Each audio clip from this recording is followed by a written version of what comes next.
Hi, my name is Joy Neville. I'm from Limerick City, a proud Limerick woman. You can hear me on Sleep, Eat, Perform, Repeat. And I'd love to give a plug to Cleaners Foundation. I'm a proud ambassador of Cleaners. They have put together an unbelievable documentary. You will see that on Virgin Media Player. Please, all I ask is that you watch it. It's called Ireland's Forgotten Families, and it's a raw exchange of how families can struggle with life-limiting illnesses, and you can really help. So please watch. Coming up on Sleep, Eat, Perform, Repeat. And again, what I've learned in my life that I want to share with others is we're going to have individuals who are going to tell you can't do something or you won't be able to do something. And that may come from the best place of their heart, or come from the worst place in their heart, or come from a place of experience, but doesn't make them right. And just because someone can tell you can't or you won't be able to do something doesn't mean you can't do it. And it's the choice of the individual. It's down to you. You either you can be one or two people, take that advice on board and leave that idea there because you're listening to that individual. Or you can be the person who has self-belief, puts a really good plan in place, works bloody hard, and does everything they can to achieve that goal. And I always say with a bit of luck, because luck does take part. Yes, welcome back to the show. We've a great guest lined up for you. It's international rugby referee Joy Neville. She'll be with us in a moment. In the episode, Joy speaks about a recent documentary. It's a 2-part documentary called Ireland's Forgotten Families. It's available on Virgin Media, and it examines the work of Cleaners Foundation, a charity offering financial help to families hit by the cost of non-medical care for their sick children. It's an excellent and hard-hitting piece, so please do have a look at this documentary and support Cleaners Foundation. You can find out more about what they do at www.cleaners.ie. That's CLIONAS.ie. But without further ado, let's get to the episode with Joy Neville, where she talks about refereeing and playing at the very highest level. Lessons and learnings.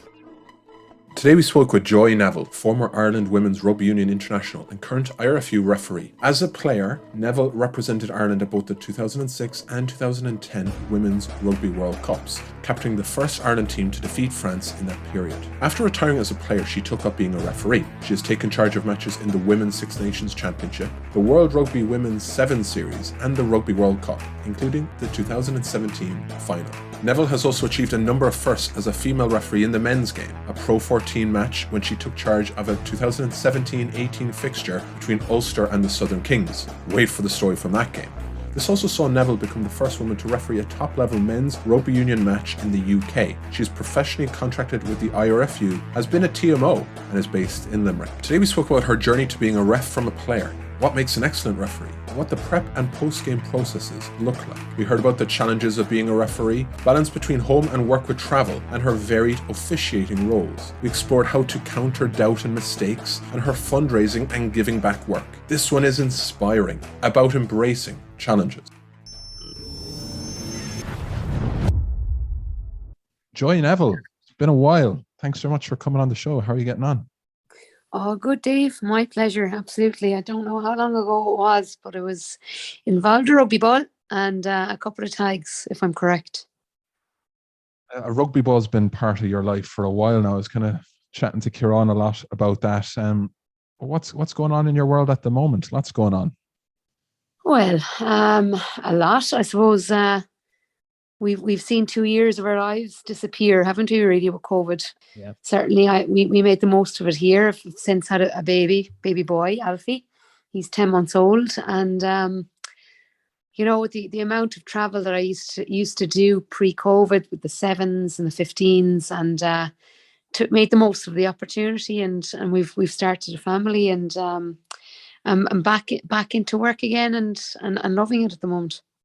Joy, how do you manage to how are you, we spoke about a little bit off air, how are you managing to balance it, all that stuff you're doing, family and your rugby world? Well, I think it takes time, it takes teamwork, it takes support and organisation and time management. I know I alluded to time there a minute ago, but I'm very lucky. Like I've a very supportive family, and my wife is really wonderful. And we sat down. It was very difficult question, would I go back? It was a very difficult one to answer due to the fact that you just don't know until you're in it. Will I physically be able to get that fitness? Will my body allow me? Will I emotionally be able to be away from Alfie?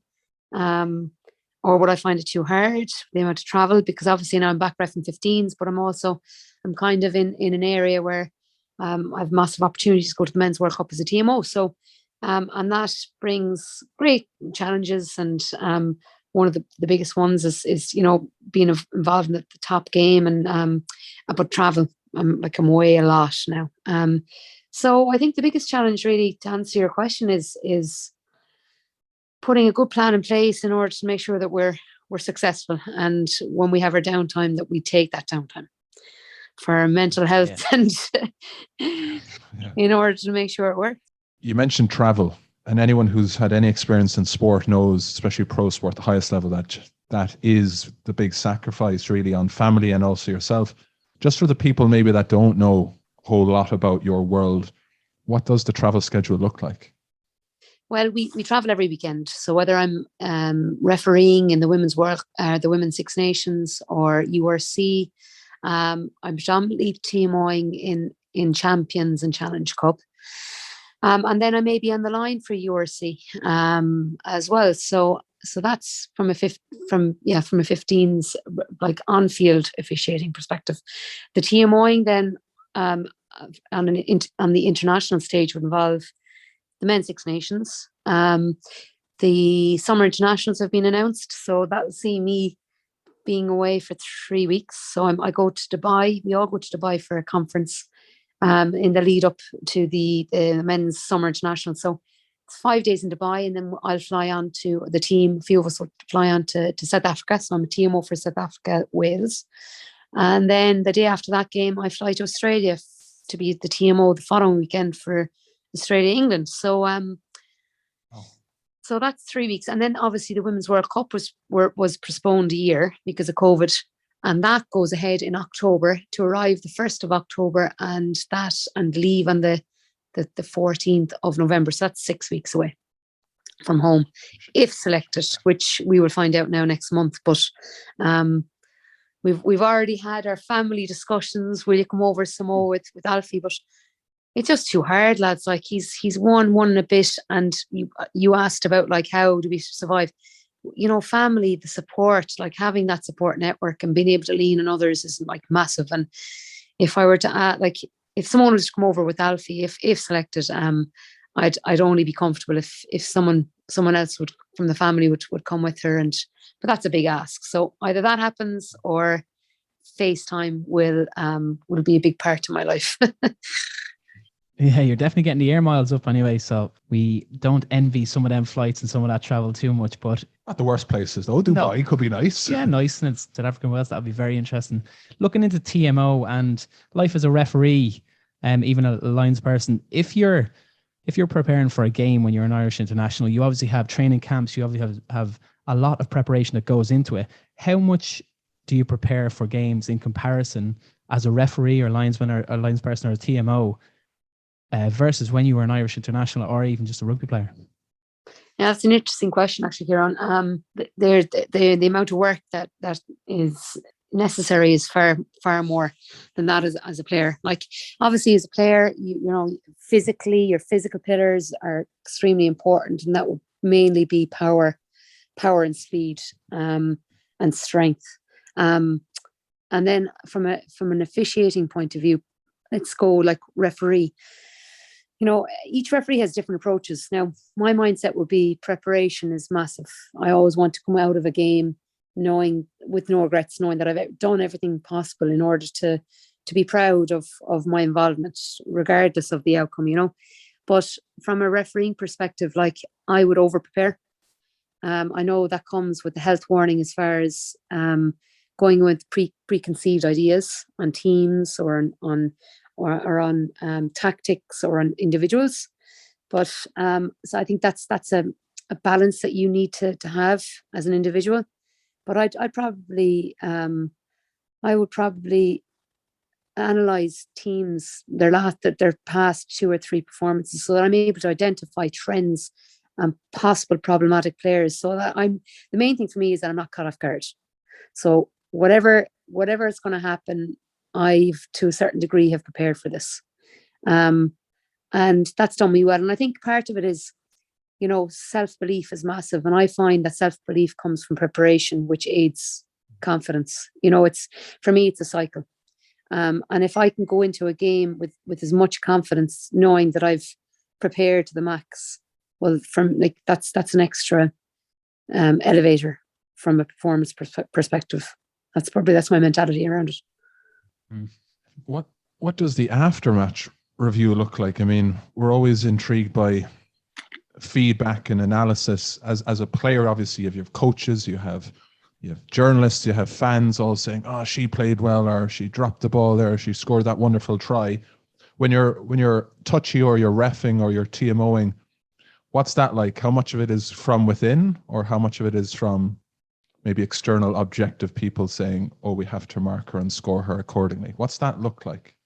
Well, that's probably the biggest area, the biggest area for growth, the biggest area for personal growth, that you're able to filter through be able to, I'm my own worst enemy as far as I'm a perfectionist. So pre-baby, I'm a lot more kind to myself post-baby, if that makes sense. I think perspective has hit my life, but I probably would dwell on the areas that I need improvement rather than understand where I've done well.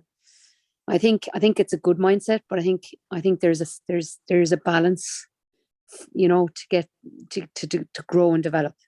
And so post game, you sit down with your coach, and then you sit down with your assessor, and you have a performance review, and which identifies areas of improvement and areas where you've done well. As a player, you have your team around you. You make a mistake, they slap you in the back.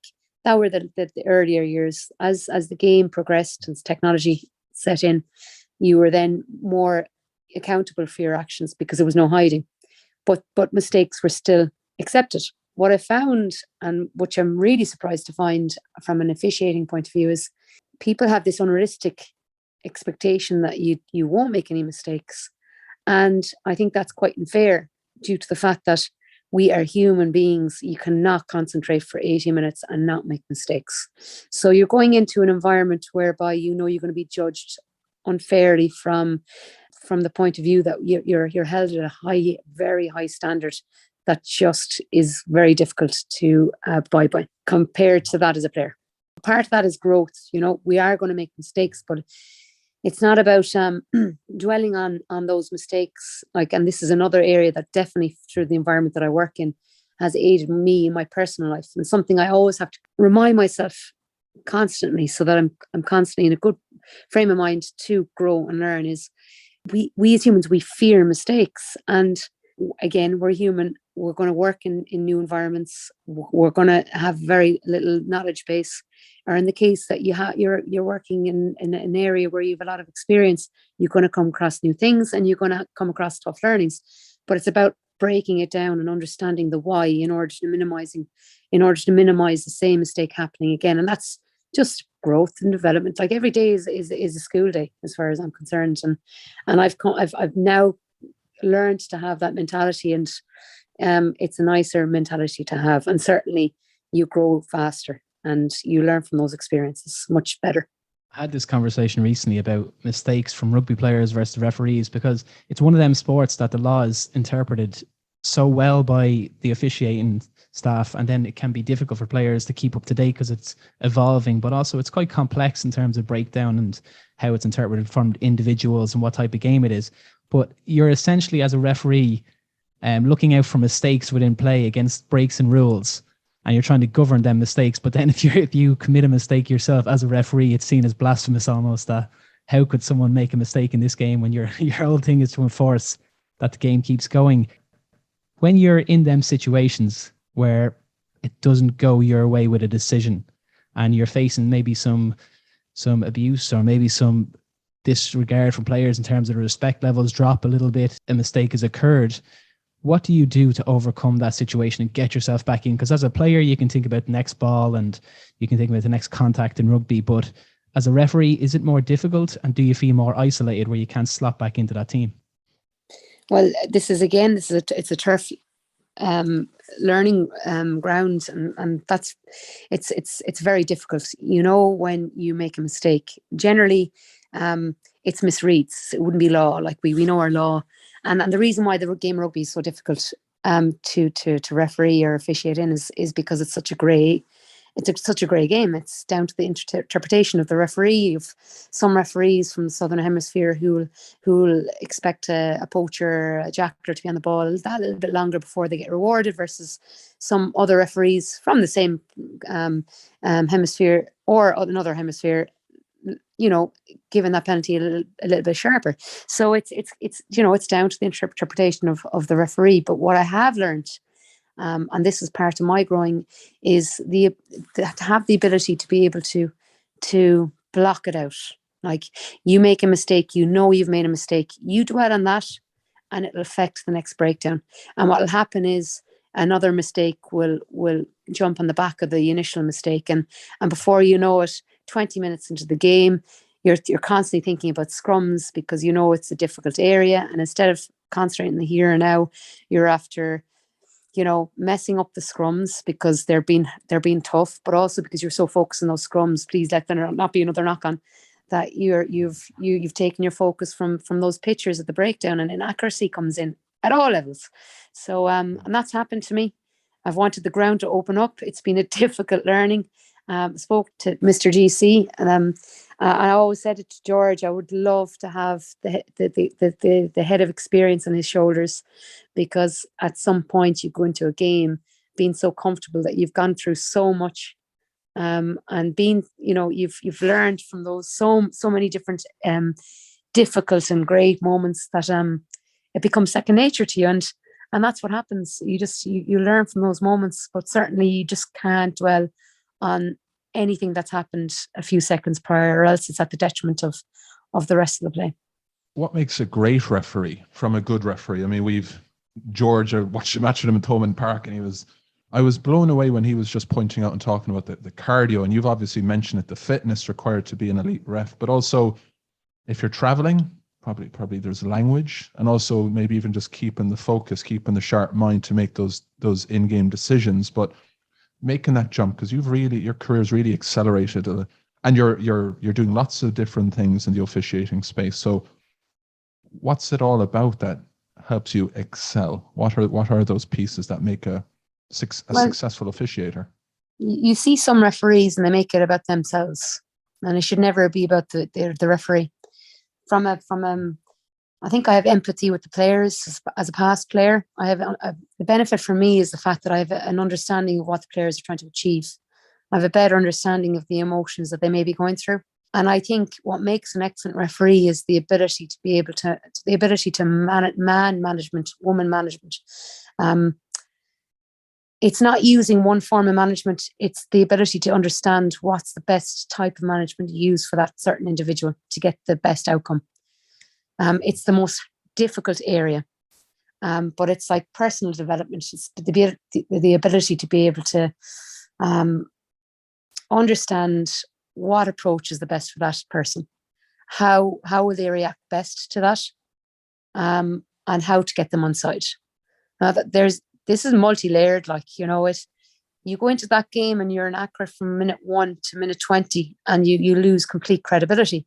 So the physical pillars comes in massively, because if you're not physically able, if you're not fit enough to be able to break down, to identify the first offence, and you arrive there late, you see the second offence accuracies out the window. So that's one element of it.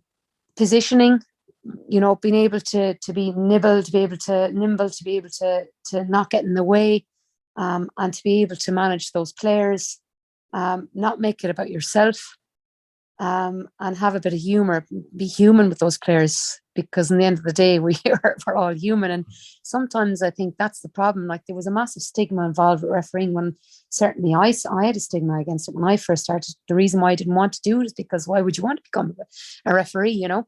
And I think that's changed slightly, and thankfully, and I think it needed to. But, you know, we're seen as robots, we're seen as, you know, non-human and can't have a sense of humor, and that's far from the truth. What's helped it change? Because we were saying as well, why would anyone want to be a referee? I mean, my son now is going to be starting under sixes soccer soon, and they'll be refereeing in a couple of years from now, and we're kind of going, who'd want to ref games? It's so hard because you're just abused and heckled, and it's no one's ever happy with you. So why did you decide to go into it, and what was it about that appealed to you? The answer I wouldn't have had at the beginning that I have now is that it's the challenge. It's such a challenging role, and it's the reward afterwards when you know when you've done a good job, when all 30 players are smiling at the end of the game, even though it's a close game to the very end, to the death. It's the harsh learnings. It's the personal development through those environments. And like I've had such difficult moments in my career, but what I've learned, thankfully, is the fact that I need to be reflective, not reactive. I need to learn from those environments and to get the best outcomes for myself. And the way I describe it is provide yourself with ammunition so that you can equip yourself for dealing with something just as similar. What I've come across in my line of work, I will come across feeling something similar off the pitch, but I now know how I need to react, because the situation may be very different, but the reactions, learning from being reflective, the reaction can work just as good. And I use humor an awful lot, but you talk about how people can react and the stigma. I remember, like, one of my mantras is work hard, be kind. I remember I was reffing in Pro 14, Ulster versus Southern Kings. And what I love about the game of rugby is that all the organisations, they speak very highly about minimising player retaliation. We have a reputation and we need to protect us as an officiating group. And it was about 15 minutes into the game, and I was reffing Southern Kings, and this giant of a man, 6'8", his name was Ruan. Now, I didn't know his name at the time. And I penalised him for side entry. And he immediately threw his hands up in the air and he started laughing. And I said, right, I've been here before. I've had a similar story where I walked into the changing room in Donnybrook refereeing young men, and they started laughing. They never had a female refereeing before, and I did nothing. And I walked out of that changing room after, warmed up, knowing that I wouldn't get respect from the minute I blew that whistle. And I was pissed off at myself that I didn't have enough respect for myself to do something with that. Not the wrong thing, because I'm not perfect. When you're in a very difficult situation, and I say reflect versus react, and you react in the wrong way, and not only you're annoyed about what was said or what was done to you, but now you're more annoyed about the way you've reacted, which you made a complete idiot of yourself. So anyway, so I knew from that day in Donnybrook, you have to have respect for yourself, because if I did nothing about Ruan on that pitch, it would have been a bloody long day, 60 minutes, and all the rest of the lads would have seen, well, she didn't have enough respect for herself to do something about that. And they would have constantly knocked on that door and pushed my buttons. So I called the captain, and I called this giant of a man, and I didn't even look at the captain. And I said to Ruan, I said, 8, I said, I provide you with respect since the moment I blew the whistle, and all I expect in return is the same back. And he apologized immediately, and I was like, okay, thanks, back you go, penalty against you for side entry. And the rest of the 60 minutes, if we stopped at once, like for scrums or injury or lineouts or whatever, water breaks, if he came up to me once, he came up to me about 1,000 times, and every opportunity, I'm really sorry. At the end, I was actually, we're actually fine, And at the end of the game, he came up to me, and they were all in a line, and there was an awful lot of tension around the fact that it was the first time that a female had refereed in the professional game. And there was a lot of cameras around, and they were all lined up, and Ruan came up to me and he put his hand out and he said, can I just say, you're just one of the best referees that I've had. And I said, go away, you rogue. I said, you're just saying that now because you're giving me a hard time, at the start of the game. And he goes, no, honestly, Joy. He said, can I? And I said, can you what? And he said, can I just give you a hug? And Darren Cave was behind me, and there was loads of camera attention. And I said to myself, well, not often you see George Clancy, Johnny Lacey, or any of the rest of the male referees hugging the players here, But he was being so genuine. Like, I went with it, but I knew there was going to be the most awkward photo of me hugging him. And I have it. I have it, a picture captured of him, us shaking hands, and the awkward moment of the hug. And I love it because it's very true. It's work hard, be kind. And I didn't know what his name was. And I refereed him 3 or 4 times since, and he was captain since. And the relationship that I had with him was second to none, like utmost respect and reactive in the right manner to me. Whenever I asked, for a trend change or for the team to improve in a certain area. And, I love that mantra, and certainly there's a lot of truth to it. It's brilliant because you see it with rugby versus other sports as well, that there's an onus on the players to create a relationship because it's beneficial for their team to have a good relationship with the referee. But across the sport, you see there's a level of respect that's carried through from club level, from schoolboy level or person level, all the way through to adults. And I'm just wondering, why do you think that doesn't exist in maybe sports like football, where the referee is often isolated? When it's a good game in rugby, it's often the two teams have played well, but the referee is given that platform for the game to have developed. In football, it's generally got to do with the individuals on each team or a team versus a team, and the referee just staying out of it. It's very different, and the respect levels are quite different. Would you be able to point to why it is, or is it there's certain aspects of rugby and the game that promote a good relationship between the players and the referee? Well, I think it's a culture, isn't it? Like it's the societal norm in soccer, which I really don't dislike, is where you have players who get paid millions and they react in such a disrespectful manner towards the officials, and they do that openly. And for me, they're massive role models for young children, and they have a massive responsibility. And the organisations don't really command that respect. I think it's down to organisations that need to drive this. If they have strict penalties in place, well, that may minimise, that player behaviour, and it protects the officials as well, and teaches our young people good lessons. So, what I just said about the organisations is they stand highly, and they withhold really high standards in getting player respect, and minimising player retaliation, thankfully. And I suppose we've learned as well as a team of officials that if we have a responsibility to each other as well, because if we condone that behaviour, it'll just have a knock-on effect for our colleagues. So thankfully, we've dealt with it, and still to this day we have to pull it back. Like the last Six Nations, there was a couple of instances, or in a couple of different competitions across the waters or here. And you just have to pull it back sometimes. Sometimes we need to come together and go, this and this happened. Now, lads, we need to stay strong together and pull it back, and we have done. Just building on that, just to chunk it up, we see clips and there's often sound bites of rugby games where a referee has had a discussion with a player, and it's almost the epitome of expert communication between someone who authoritative and someone who's on the receiving end, but both levels of respect stay the same, and it's often goes viral. Everybody loves it. Everybody gets on board and watches on YouTube.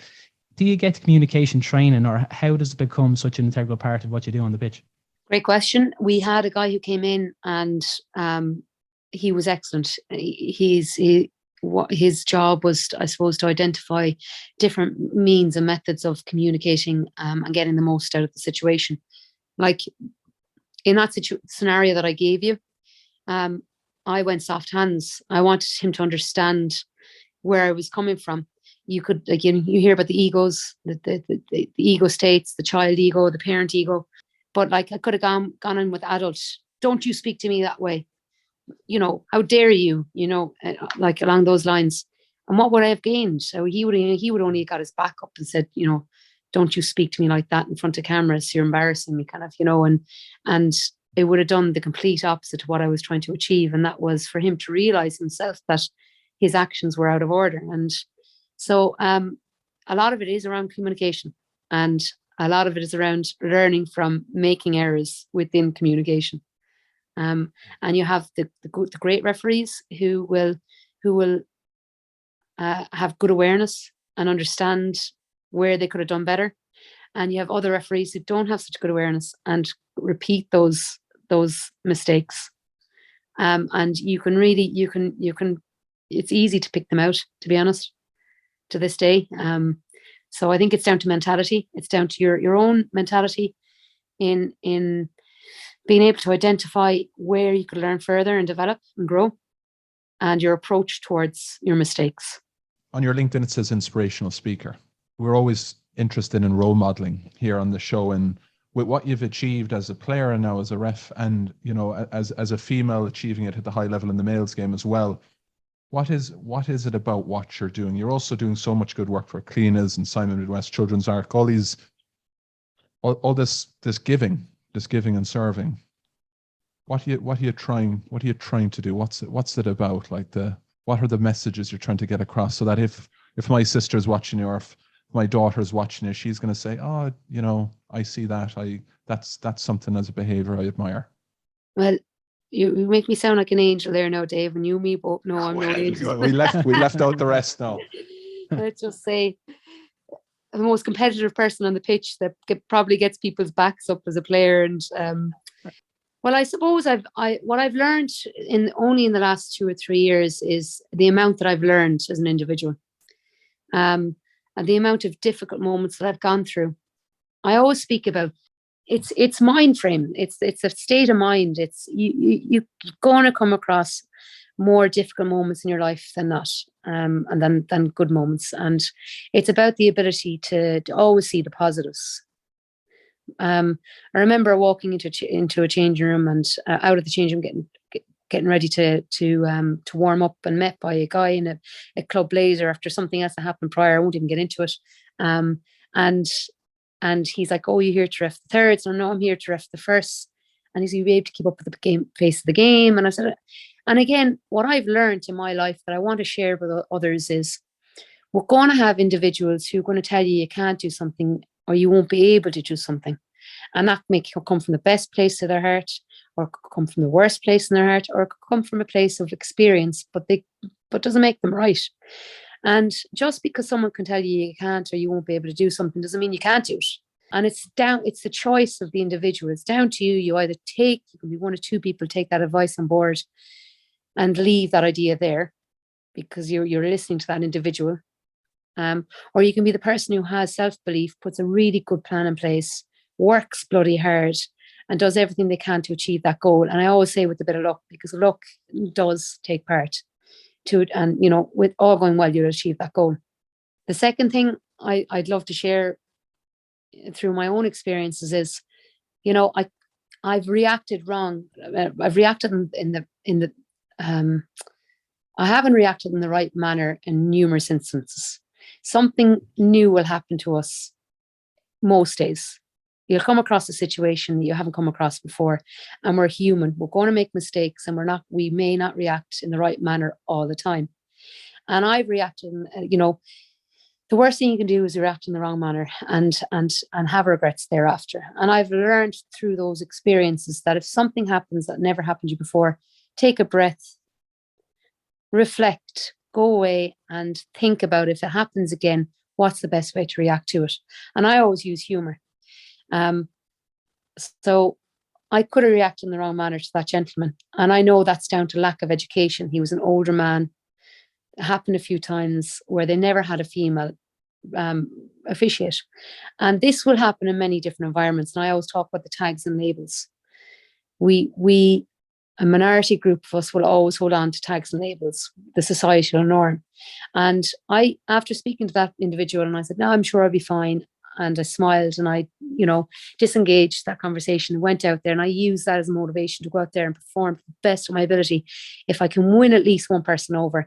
And 9 times out of 10, he comes up to me. They did come up to me and say, "Wow, when's your next game? You were excellent."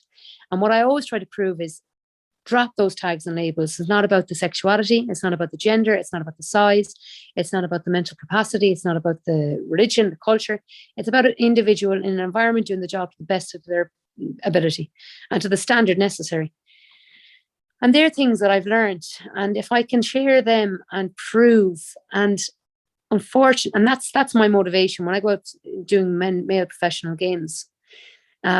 if I can try to highlight a few things to that minority group and hopefully get them to think twice before they go up to another female, and say, oh, you'll be able to keep up with the pace of play. Well, that's my reward, because I do know that if I don't perform above par, that minority group will always strip it back to my label, whatever they want to bring it back to. And I find that difficult. And I think that's part of my motivation, if that makes sense. And the second layer to your question there is giving back. The game of rugby has given so much, Dave. You know, you've been in that environment. It's a family environment. And I always thought it was from a player perspective, but it's even bigger from an official perspective. And I know George probably touched on it with you, but it's massive. You go to the other side of the earth and meet someone for the first time 2 years prior, and they welcome you in open arms. It's lovely. There's a sense of belonging and family. And I've been a part of that environment for over a decade, 15, 20 years, nearly 2 decades now. And so many people have volunteered their time to help me develop since I was young. And I wouldn't be sat here with the amount of firsts or achievements if I didn't get into the game initially, if I didn't have those volunteers and those people in my life. And I suppose it's highlighted the fact that it's important to give back. And if you have a platform, particularly with charities, that you can help bring awareness. And did you hear of the Cleanest Foundation's documentary there recently, last Thursday? It's on Virgin Media Player.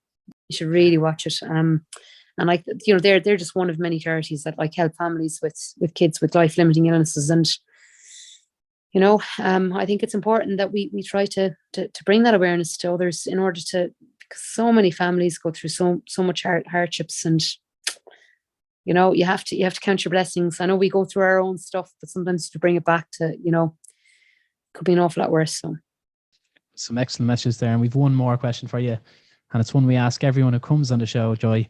It's, what does high performance mean to you? I think high performance is your frame of mind through every day. It's not just working in a high performance environment. It's the high performance frame of mind. It's how you equip yourself with the tools to deal with difficult moments, either professionally or personally. It's the ability to have self-awareness in order to aid personal development, and understanding that every day is a learning day. You're not perfect, and with every difficult and good moment that you come across, there's an opportunity to learn further. I speak about something that's really aided me throughout my whole career has been another mantra, I suppose. It's performance versus selection. And you think about performance, the two words performance and selection. Where do you see that in your mind? Do you see it as they're equal, or are they versus? Is performance more important than selection, or is selection more important than performance? And for me, performance is the means of achieving selection. It's every performance. Sometimes as humans we can oversee the little things, the 1%ers, in order to achieve the overall goal. And when we miss those 1%ers, that's the whole point. They're the important things to achieve that goal. And I speak a lot about platforms. We could have, if we're lacking awareness, it's very difficult to understand what platforms we have right in front of us that we could use to propel ourselves to achieve whatever we put our minds to. And I used the Women's World Cup. I knew that my goal was to go and referee that final, and knowing that if I didn't referee the group stage as well, so if I went straight to the goal instead of working on those performances and getting to the semis, quarter semis and final, well, then I wouldn't achieve the overall goal. And if I didn't achieve the overall goal, I wouldn't be selected to get a full-time contract with the IRFU, and I wouldn't have got my first professional men's game. So it's stripping it right back. It's having the best frame of mind in order to develop and learn. And it's using those learnings in everyday life. It's not just in a high performance environment. So you can have your goal. You can strip it right back to what you need to do or what platforms you can use, but then you move on to the how. How do you do it? What elements do you need to bring in? How do you execute it? Joy, we really enjoyed that. Thanks very much. Thanks very much for Thanks. joining.